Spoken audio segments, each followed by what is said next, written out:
Assalamualaikum, salam rahayu, selamat siang. Yahya Waloni, mu'alaf yang kalau berkata tuh ya ceplas-ceplos. Dia lupa dulu banyak kasus, bahkan bisa dibilang itu hampir menghancurkan eksistensi dia. Ini kebiasaan atau apa ya, saya juga nggak tahu gitu loh. Saat dia ditanya orang mengomentari soal nasab, justru dia itu agak merendahkan Kiai Imad, padahal dia itu justru yang baru mempelajari ilmu Islam. Sedangkan Kiai Imad itu dari kecil udah santri, hidupnya di pesantren, diasuh oleh kakeknya. Dia melihat orang itu mungkin dari usia ya. Yang ditanya orang itu soal ilmu. Kajian nasab itu ada ilmunya tersendiri. Kalau nggak paham jangan berkata semacam itu. Ulama toh.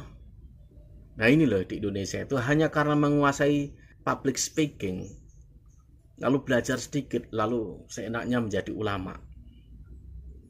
Repot memang gitu loh. Kalau ngaku ulama harusnya menghargai ilmu. Kalau nggak tahu, bilang saja, serahkan kepada yang ahlinya.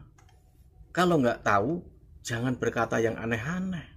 Kan lucu, dia ngaku dia itu orang dari yang dulunya itu kafir. Berarti kan mu'alaf. Kalau orang berani berlabel pakai ulama, ustadz dan sejenis itu, harusnya mampu menjawab. Harusnya ya. Karena kajian nasab itu juga ada ilmunya, ada ilmu khususnya. Justru saya salut dengan Profesor Zahro ini. Jujur ini orang gitu loh. Walau secara pandangan politiknya yang kemarin-kemarin tuh nggak pas lah dengan kita. Tetapi dalam memandang ilmu, ini orang yang jujur. Gak malu mengatakan dulu memang mungkin belum tahu atau belum mempelajari. Lah yang ini, Yahya Waloni ini, langsung berkata semacam itu padahal dia nggak tahu. Duh. Kok Yahya juga ya gitu loh. Ya Yahya Stakuf, Pak Lutfi bin Yahya. Ini Yahya Waloni juga. Kenapa harus pakai Yahya gitu loh? Ya itu urusan mereka lah gitu loh. Tapi ini kok pas gitu loh. Kalau sampean mengaku itu ulama, pelajari juga itu ilmu nasab. Anda baca katanya sudah nonton juga, tapi perkataannya semacam itu berarti Anda nggak nonton beneran. Anda nggak ngambil ilmunya. Sudah a priori dulu. Duh. Oh iya satu, kalau menghormati itu semua makhluk itu wajib dihormati. Habib itu bukan ulama loh. Ulama ya ulama, Habib ya Habib gitu loh. Itu sesuatu yang berbeda. Karena Habib juga banyak yang tidak ulama. Jadi jangan samakan seakan-akan ulama ini Habib gitu loh. Pelajari lagi lah ilmu nasabnya biar bisa bicara yang genah. Oh, sudah jelas jam terbang sampean itu kalah jauh dengan Kiai Imad kalau soal agama Islam. Kalah jauh. Kok merasa paling?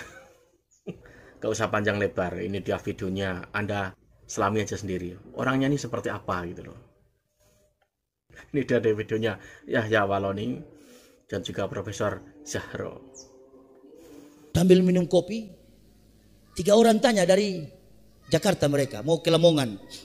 Ustadz mau kemana? Saya bilang saya mau pergi ke Banjarnegara. Mau tanya Ustadz, tanya apa? Ini lagi ribut ini masalah nasab Ba'alawi dengan Wali Songo. Saya langsung skak mati.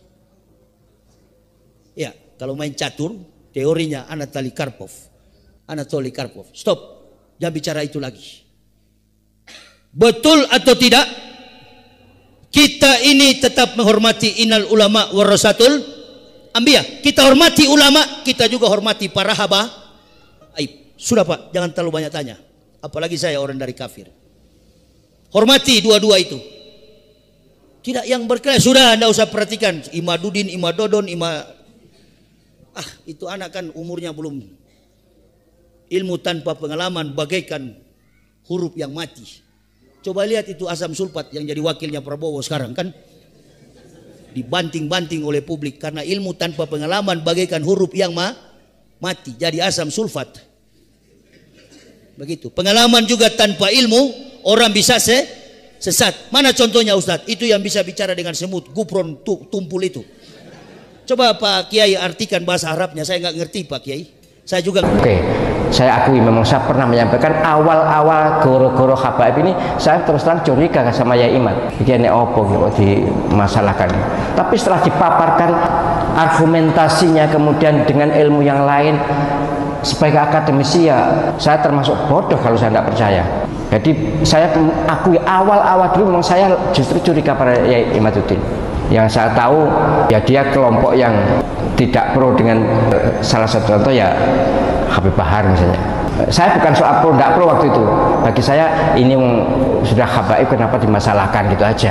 Tapi setelah diberitahu alasannya begini, tegas, jelas, rinci, argumentatif, kemudian ilmu filologi mendukung, ilmu genetika mendukung. Kalau ditanya siapa ahli nasab Indonesia, iya Kiai Imad. Oh tapi begini, sudahlah. Pertanyaannya kan begitu. Siapa yang paling ahli? Yang saya tahu itu. Kiai-kiai yang lain alim tapi bukan ahli nasab. Tidak mudah ini golek ahli nasab itu.